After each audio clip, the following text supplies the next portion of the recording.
আমাদের নেতার আন্দোলনের সফলতা হিসেবে আমরা 24-এর গণঅভ্যুত্থান জুলাইয়ে আমাদের এক দফা দাবি ছিল স্বৈরাচার শেখ হাসিনার পতনের দাবি।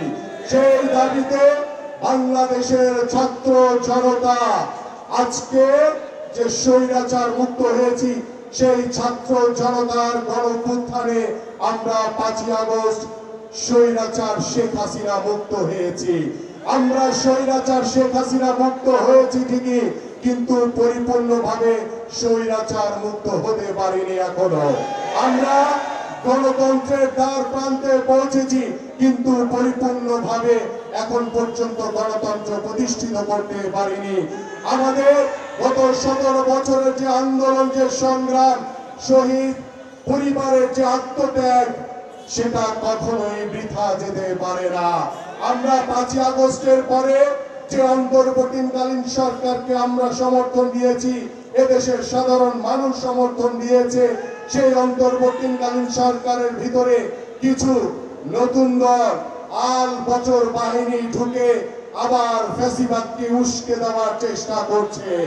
আমরা দৃঢ়ভাবে বলতে চাই, সবার আগে বাংলাদেশ এবং বাংলাদেশের জনগণ যে সিদ্ধান্ত নিবে, বাংলাদেশ ঠিক সেইভাবে চলবে।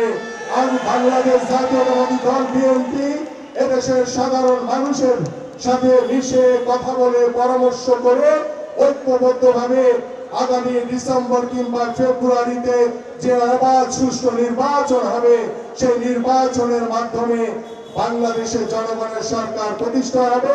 সেই নির্বাচনকে লক্ষ্য রেখে কতিপয় নতুন দল আল বটর বাহিনী তারা দেশের ভিতরে ঢুকে সংস্কারের নামে, বিচারের নামে ফ্যাসিবাদকে উস্কে দিয়ে তারা নির্বাচনকে পিছিয়ে দেওয়ার প্রচেষ্টা করছে। আমরা দৃঢ়ভাবে বলতে চাই, কোন ষড়যন্ত্রকে আর সফল হতে দেব না। বাংলাদেশের মানুষ ঐক্যবদ্ধ রয়েছে, আমরা ঐক্যবদ্ধ রয়েছি। বাংলাদেশ সাধারণ মানুষকে সাথে নিয়ে আমরা ঐক্যবদ্ধভাবে বিএনপির ভারপ্রাপ্ত চেয়ারম্যান জনাব তারেক রহমানের নেতৃত্বে একটি অবাধ সুষ্ঠু নির্বাচনের মাধ্যমে বাংলাদেশের জনগণের সরকার প্রতিষ্ঠা হবে এবং সেই জনগণের সরকার 24-এর গণঅভ্যুত্থানের বীর শহীদদের স্মরণে তাদেরকে রাষ্ট্রীয় মর্যাদা দেওয়া হবে, তাদেরকে রাষ্ট্রীয় খেতাব প্রদান করা হবে। আমরা সেই বীর শহীদদের পরিবারের প্রতি কৃতজ্ঞতা এবং সমবেদনা জানিয়ে এবং আজকের এই সমাবেশকে সফল করার জন্য আপনাদের সকলকে আন্তরিকভাবে ধন্যবাদ এবং কৃতজ্ঞতা জানিয়ে আমি আমার বক্তব্য শেষ করছি।